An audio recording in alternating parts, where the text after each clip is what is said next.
Are you ready? Make sure to like, comment, subscribe. Sign up for your free interview to share your story. It's completely anonymous. We're entering into the 2024 season of Survivor to Survivor, and today I am thrilled to introduce this story to you guys. And so, man, what's going on, Survivor? So tell me about what's happening in your world and what made you want to share your story. Well, a narcissistic marriage. I didn't find out until 2017 when my wife, my best friend, abruptly turned into somebody I did not recognize and I never expected to meet. We were the best of friends, so I thought in July, particularly July 4th weekend, every year since we got together in 95, since we got married, our thing was to watch the Twilight Zone marathon on Sci-Fi. And we had just watched that. It's a 3-day marathon. She had gotten into credit repair. And she's a beast at it. I'd be hating if I said she wasn't. But I'm the writer. I'm a writer at heart. So she was trying to, I said, babe, maybe you ought to move to social media. That's where everybody's doing everything. So I suggested that, and she said, well, will you help me get it together? I said, of course. So I'm formulating her letters and everything to introduce her to the audience. July 11th, she met the father of a famous wide receiver in the NFL that played for the New Orleans Saints down here. And he's former NFL himself. She met him in a credit repair group on July 11th. She came, she was all excited. She telling me and the kids about it. Well, a few days later, they banned baby. Wow. And sexting and stuff like that. Now, I wasn't aware of what was going on, but she started acting funny. She just went silent. I'm talking about walking past me. I had just buried my father in December of 2016. And my dad was basically a dad to her because her stepdad, who raised her, had died in 96, right after we got together. And she really had an estranged relationship with her biological father. So my dad was her dad. Her mom had abandoned her in about the year 2000 when she got remarried, or after she had gotten remarried. And so my family was her family. She was an only child through her mother. And so I'm thanking God for my wife at this time. Thank God I can lean on her. I've held it down all these years now. When we got together, she had 2 boys, and then we had our son. Okay. But I raised up. I never did the step thing. Like I don't do that. That's my kids. And so when she flipped the script, it was just like, wow. So from mid-July, with us being the best of friends, to August 20th, which was when I really found out everything that was going on. Well, it was the week of August 20th, it was a Saturday. And into that week, I found out all these things that were going on. And I confronted her with it, and I gave her an ultimatum. Because I found out who she was dealing with because the guy had the audacity to, he came in my inbox on Facebook. We weren't friends, but he waved at me. Wow. So I'm like, is he gay? You know what I'm saying? I'm like, why are you waving at me? That's like poking a dude, Yeah. And it didn't dawn on me, but I told her about it. I said, yeah, I came in the inbox and waved at me. And she ran over to the computer and looked, but she didn't say anything. Nothing's dawning on me, until things really got out of hand. And I had gone through her, I was trying to get into her Facebook and I couldn't. Where she messed up was right at this time, and this is just how God works. They separated Facebook and Messenger. You had to log out of both individually. So she logged out of her Facebook, but not her Messenger. She left it open on her tablet. And I went in it one night, and I'm not saying anything. She got these black magic candles, and she had them on the side of the bed. She said, yeah, I'm just trying to do some prayers for some spells for prosperity for us, and for my business and everything. But then she left one day to go by her sisterhood, her girlfriends, and I looked over at one of the candles, and it's a lover's candle, right? And you had to write the name into the blank space. And I'm looking, and she had smudged the name out.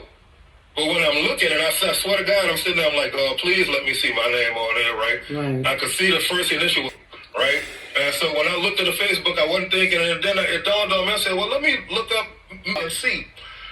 And I went in the archive, and there it was. You know, and I'm like, wow. So he convinced her he was going to make her the credit repair specialist to the stars. Oh, he knows Denzel. He dropped all kind of names. And she's believing it because, of course, he's former NFL. He's a star. He's a coach at a big college. So she's believing it, which still was silly to me because it's like you're 46 to some 15-year-old high school girl manipulation. And there's a lot of high school girls who wouldn't fall for that. Yeah, that's crazy.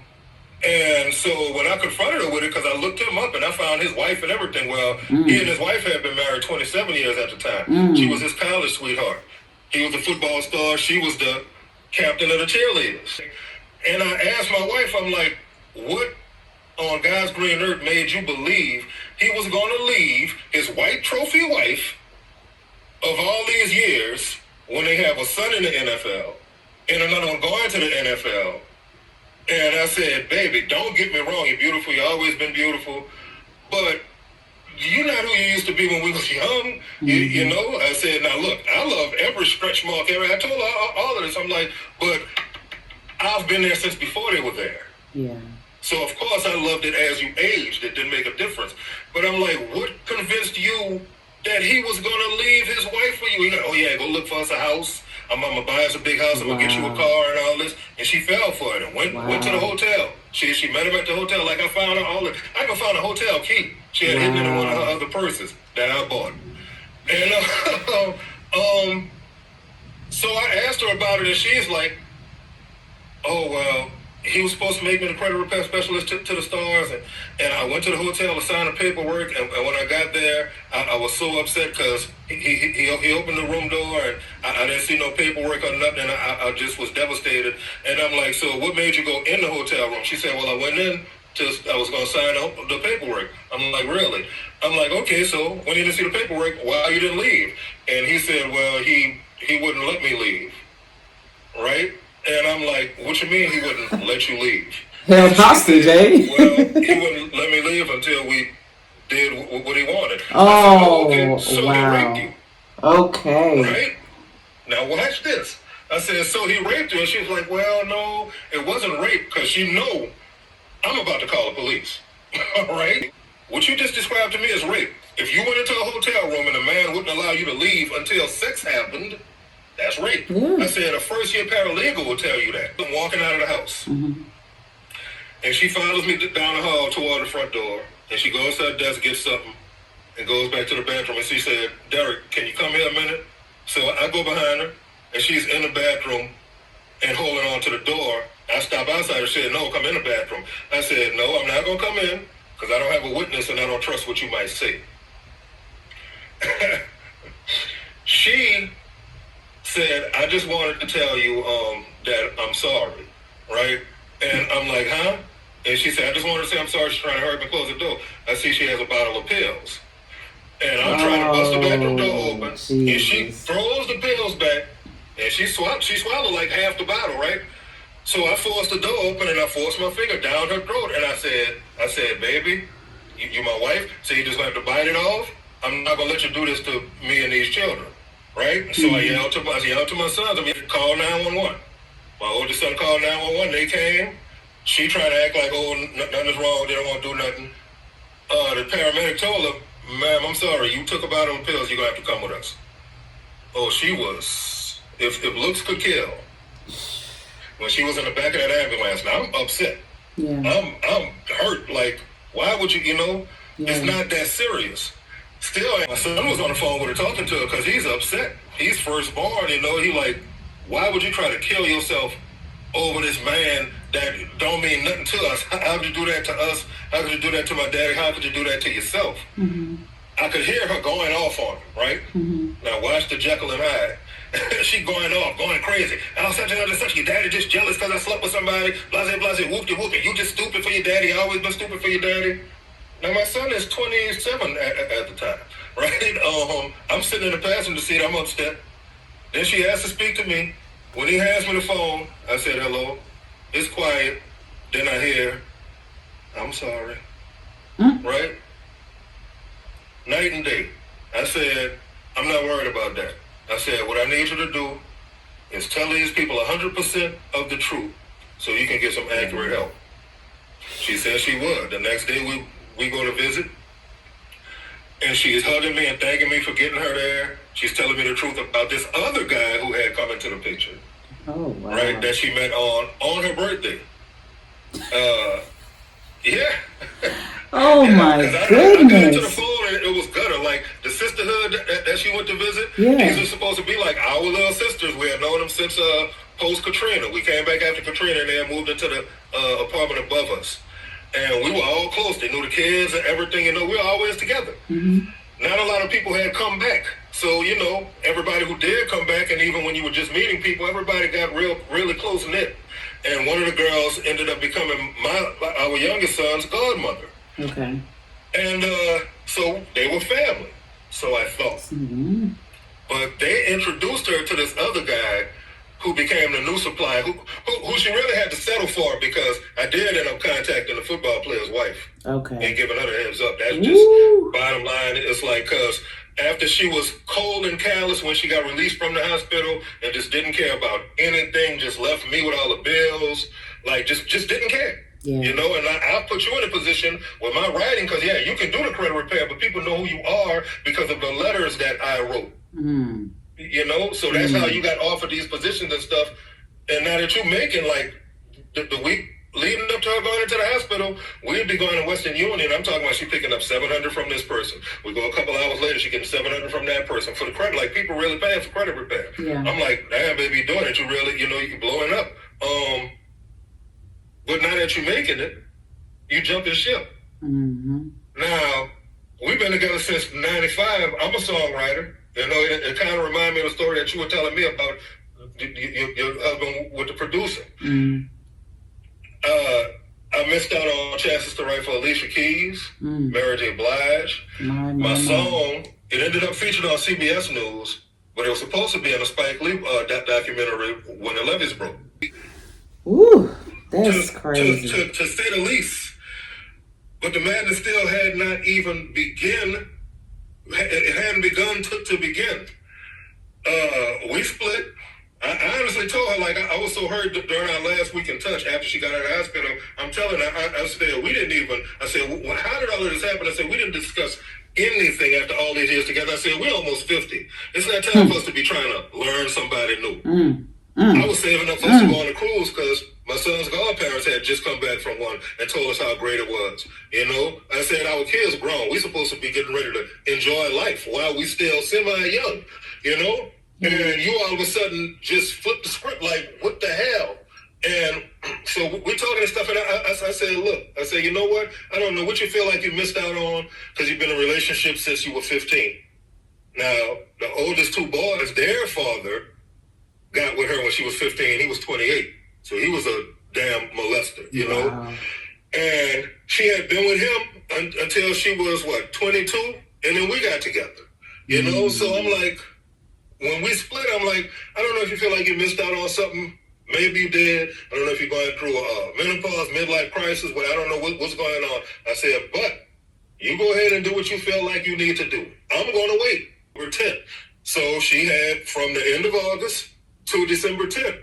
And she was like, okay. So I'm dealing with that. I'm sleeping alone all of a sudden, going crazy, finding all of this black magic stuff hidden in the closet. Just, I got videos. It'll blow your mind. Wow. Oh my God. I ran back to church. We hadn't really had a church home since our pastor died on our second anniversary in 1997. And I ran back because I saw how real the devil was. And for the devil to be that real, guess what? I have no doubt in my mind, God is real. Okay. You know, and so the pastor who married us, which is her uncle, and he's always had the gift of sight, he said straight up, you got to let her go. Dealing with black magic and spirits, and she'd have made some kind of deal. And whatever she asked for, the spirits delivered, and she didn't keep her end of the bargain. And so they came and collected her. He said, you got to let her go. She was giving herself over to a reprobate mind. That's not Angie no more. I stood up in front of the church crying. I'm like a baby. I had taken my son with me because I got so scared to travel alone because I didn't know what she might say. Because by the time she got out of the mental hospital, they ended up keeping her there a week. She had a safety plan in place because I was the monster. Mm-hmm. And I'm just like, what the hell? But so that went that way. Everything was fine. We didn't hear from each other and whatnot. We weren't speaking. I had a friend start coming over in early October, like October 2nd was the first day that she came over. And my oldest son and my youngest son saw her. So I knew they were going to go and tell their mother. 3 days later, I get a restraining order. Get out of here, man. Now this is October 5th of 2017. This restraining order came. The restraining order stated that I had raped her in the ass at gunpoint and caused a miscarriage in 2002. Wow. And see, when the deputy when he handed the restraining order to me, he said, "Are you Derek Levy?" I said, "Yeah." I was putting some stuff in the truck. And I said, "Yeah." I closed the truck. He said, "Yeah, you got a restraining order here." He said, "Don't worry about it. I read through it. It's obvious it's all bullshit. Show up to court and tell your side. Don't contact her. Social media, phone. Don't have anybody contact, all of that." Boom. So I read it. I fall down in the chair in front of the house. Luckily, God had my two friends that I had been working with at AT&T to pull up and block my car in. Because by the time I got to the end of it, I was ready to get in the car and go kill something. Yeah. Because the miscarriage I knew to be true, and I had mourned this little girl all these years. But now you're going to say that I caused it by doing something that horrific. And I was devastated. And it was even more devastating on the 25th when we went to court and she took the stand and repeated it out of her mouth. And I'm 44 years old in the courtroom crying like a baby. Because I'm looking at her. I'm like, for real?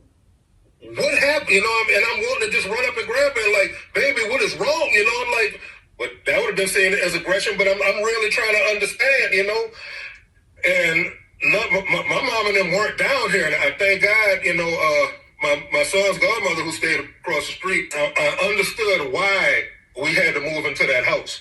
Because I wouldn't have survived had they not been there. Like, I wasn't eating. And my son's godmother can attest to this at any time we talk to her. During that time in August, from August 20th, when I found everything out, to about September 20th, I'm going to give it a whole month, I had lost 80 pounds. Whew. I just wasn't eating. The only thing that made me eat, because the night she went in the hospital, I passed out in the driveway after me and my son came from the hospital to jail. And the only time I get a meal was if I go across the street and they'd be like, "Brother, you're not looking good." I'd be like, "Son, what's going on? You gonna sit down here and eat, right?" And she'll get up and she fix me, and she on oxygen, and she getting up. No, you're gonna sit down and you're gonna eat a plate, and you're not leaving until you eat it. You know what I'm saying? And God rested there was beautiful, like broke my heart. I was crying more than some of my own children at her funeral. And I was so touched that they included me in her obituary because it's like I wouldn't have survived. I wouldn't be here. Yeah. Had they not been right there across the street. Because all of this, like, it unfolded right before their eyes. Like, everybody in shock and awe. I still run into people to this day that don't realize I'm remarried. I'm married to somebody else. They're like, "Oh, we've been divorced. Yeah. It was terrible." We were always the super couple. We lasted through everything. Including that miscarriage. And that it was supposed to be a little girl. A friend named, her daughter's married to my best friend. She was pregnant at the same time my wife was pregnant. They were going to the same OBGYN. My ex-wife had introduced her to him. So when her son Deuce was celebrating his 16th birthday in 2018, I wrote her. I'm like, "Wow, Miss Cherie, I can't believe Deuce is 16. That's the same age our daughter would be." Now, they go into the OBGYN together for months. Miss Cherie says, "Oh, for real? I didn't even know your wife was pregnant." I said, "Wait, what are you talking about?" Y'all were going to the OBGYN together. You know, remember she introduced you to Dr. Mindpoint? And she was like, yeah, she introduced me to him, and that's why I started going. And she would take me, but she would always sit in the lobby or in the car. This is 16 years later.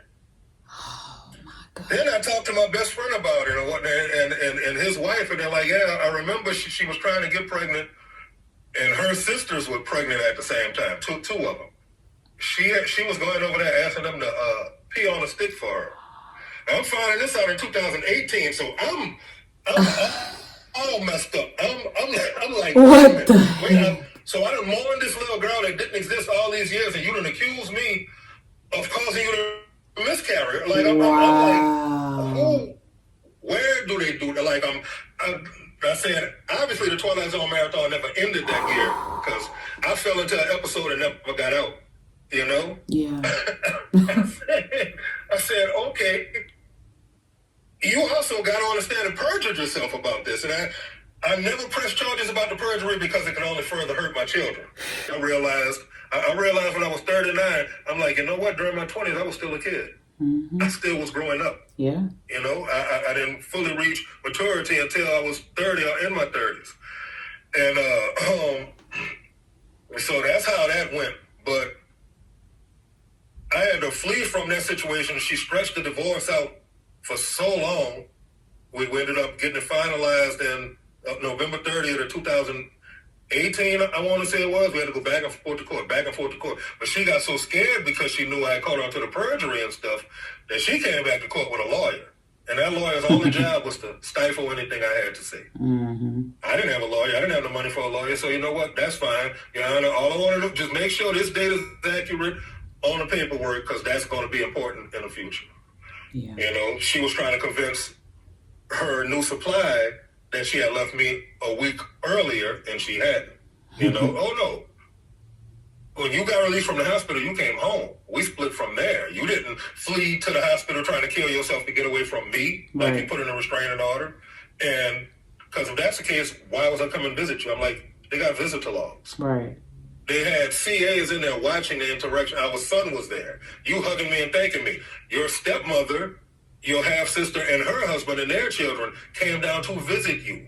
You were knocking on the glass, waving at me, blowing me kisses and stuff. You know, I'm asking her sister, I'm like, you did see that, right? I'm not crazy. Like, what, all of a sudden the next day, I'm the bad guy. You got a safety plan in place? Wow, okay. Guess I'm not coming to visit you no more. And apparently I can't come and pick you up when you get released. Okay, well, I found out afterwards. My son told me, yeah, because the people put a safety plan in place. Because what she did was we were on the phone one night while she was in there, and she did everything in her power to trigger me till I went off.